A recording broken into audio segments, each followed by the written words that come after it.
মমতা বন্দ্যোপাধ্যায়ের মুখ্যমন্ত্রিত্ব আমলে তার তোষণের রাজনীতি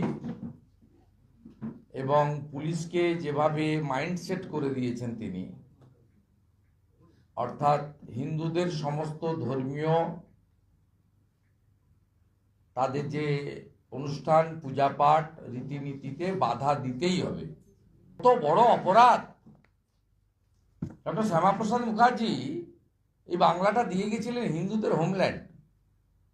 629 বছরে দুর্গা আপনার রথ মেলা বন্ধ করে দেবেন আপনি, যেহেতু জালালপুর বা কালিয়াচক 3 সেখানে হিন্দুদের তো প্রায় শূন্য হয়ে গেছে, হার্ডলি 7-8% হিন্দু আছে, 90-92% দখল করে ফেলেছে মুসলিমরা।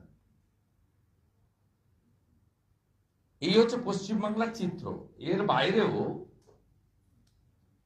উলবেড়িয়াতে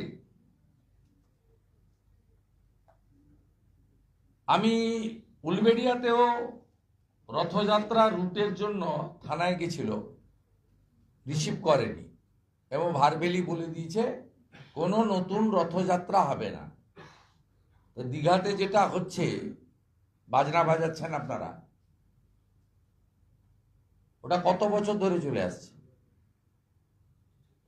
উলবেড়িয়ার রথযাত্রার অনুমোদন দেওয়া যাবে না। আমি এই দুটো ক্ষেত্রে আমার জালালপুরের হিন্দু সমাজ এবং উলবেড়িয়ার হিন্দু সমাজকে আপনাদের মাধ্যমে বলবো, কালকে আপনারা রথ মেলাও করবেন, রথও বের করবেন। হিন্দু ধর্ম পালনের ক্ষেত্রে যেভাবে মমতা এবং তার পুলিশ বাধা দিচ্ছে, যা রথেও দুটো খণ্ডচিত্র আমরা দেখালাম, শুনবেন না। উলবেড়িয়ার লোকেদের বলবো, দীঘাতে যে রাজীব কুমার রথে দড়ি টানতে গেছে, আগে দীঘার পারমিশন দেখতে বলবেন।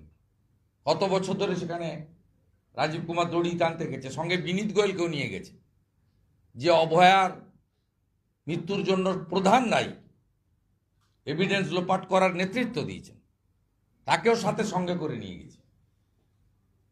এবং কলকাতা থেকে পুলিশের সার্জেন্টরা মোটরসাইকেল করে ওখানে গেছে।